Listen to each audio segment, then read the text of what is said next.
Hey everyone, Steven here, Autistic YouTuber, and welcome to Tostemac. Well, here we are again.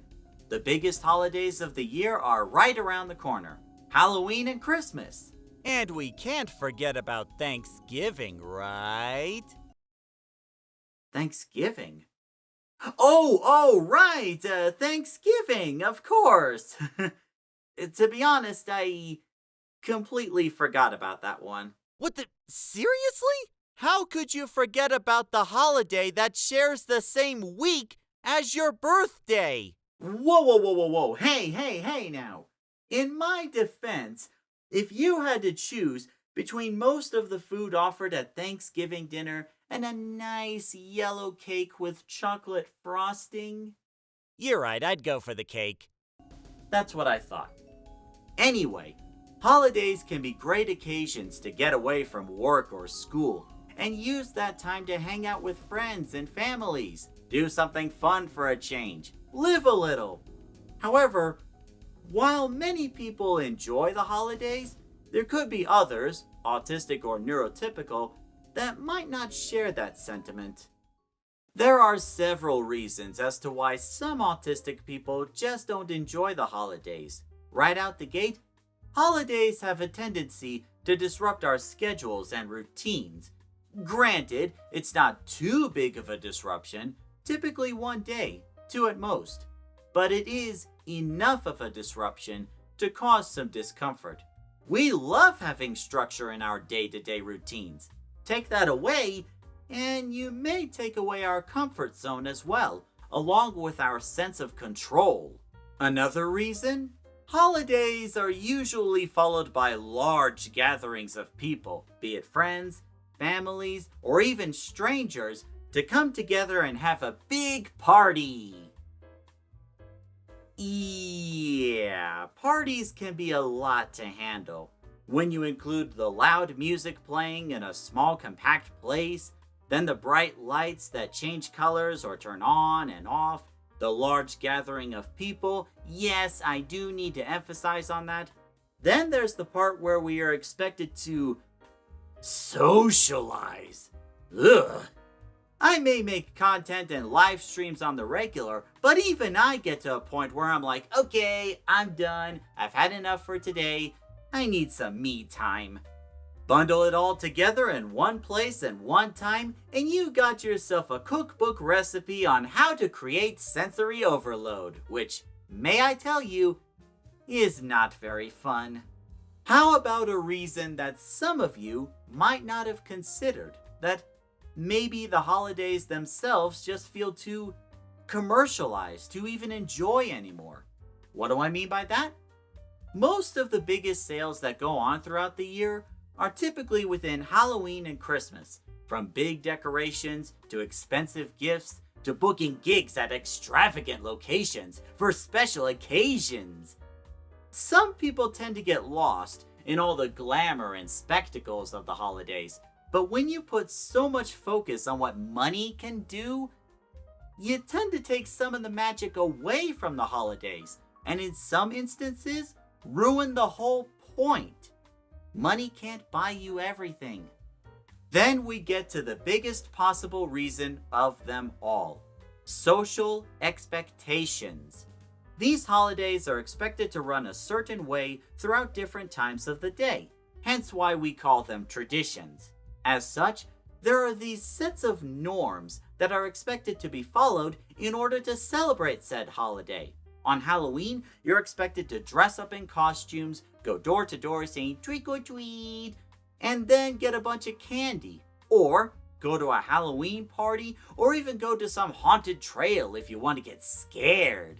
On Christmas, you're expected to gather with people and get festive with Christmas carols and Christmas parties, complete with milk and cookies.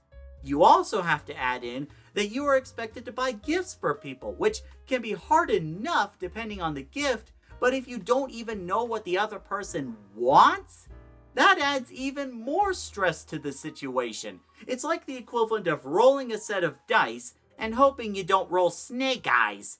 On Thanksgiving, you're expected to join the dinner table with the rest of the family, socialize with them, and eat a whole bunch of Thanksgiving food, following that with a food coma afterwards.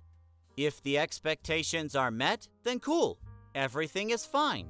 But when they are not met, people might think that something is different or even wrong about you.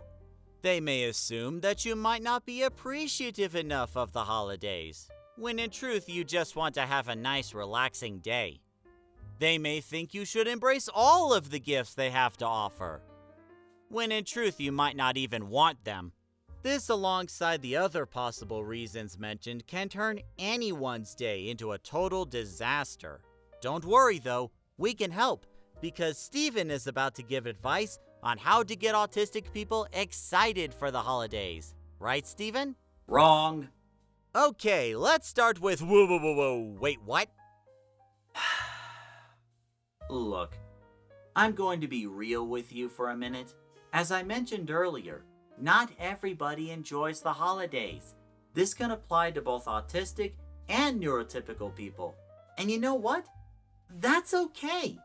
You can use visual tools, holiday specials, or even tell stories to try to get them excited, but it's not like there's some law that mandates that you absolutely must celebrate these holidays.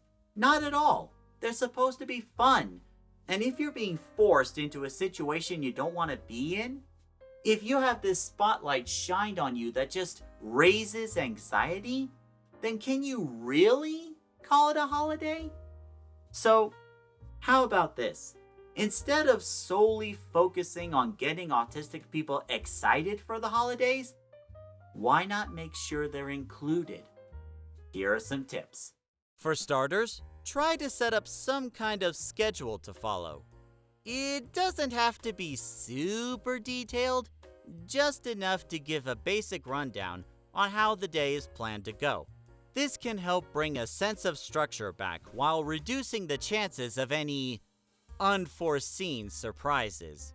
If an autistic knows what to expect ahead of time, they can mentally prepare for what's to come, or even plan to bring things with them, like sensory toys or games, to help them unwind, should the need arise.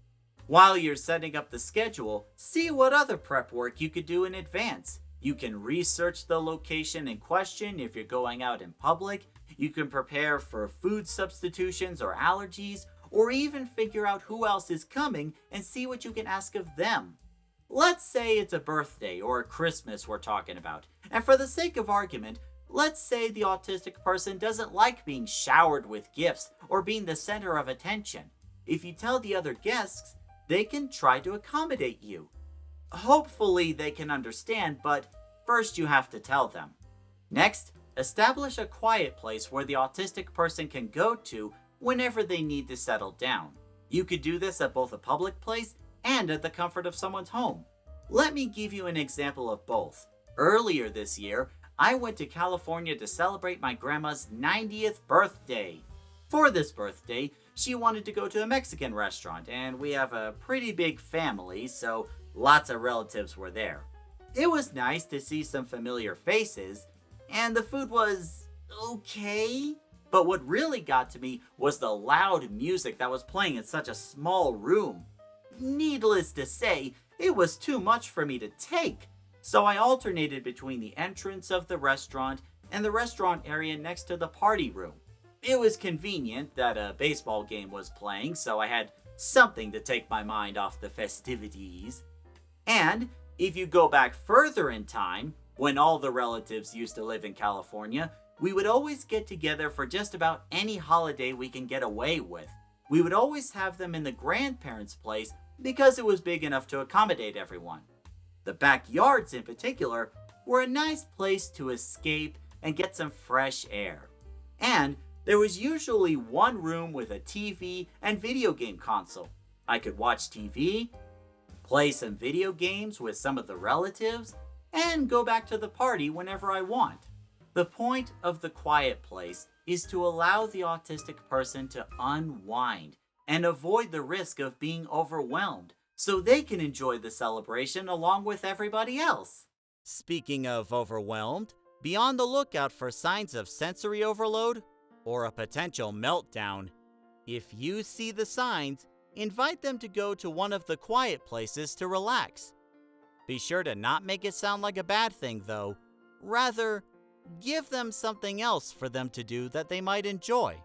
Finally, and this is the most important tip, allow the autistic person some freedom in regards to what they can and can't do. You certainly don't want to leave them home alone for the holidays, especially if we're talking about children, but at the same time, you don't want to dictate every single thing they do.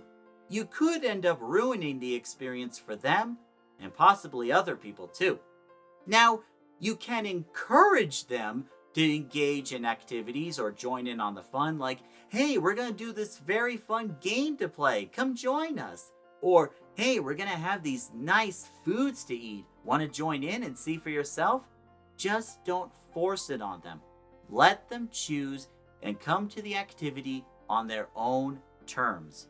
Just remember that in the end, holidays are not solely about gifts, decorations, traditions, or even parties for that matter. They are meant for us to take a moment away from our obligations and use it for those that we cherish. After all, it's not every day that we get to come together like this. Time has a way of testing our bonds, and it's moments like these that can keep them stronger than ever. Moments like these are ones we will never forget.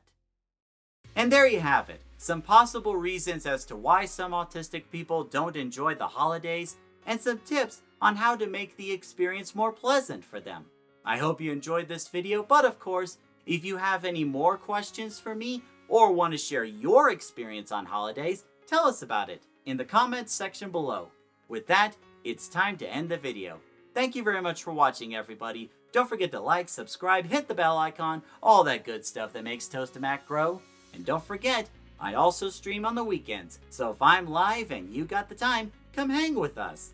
Until the next video or live stream, see you later.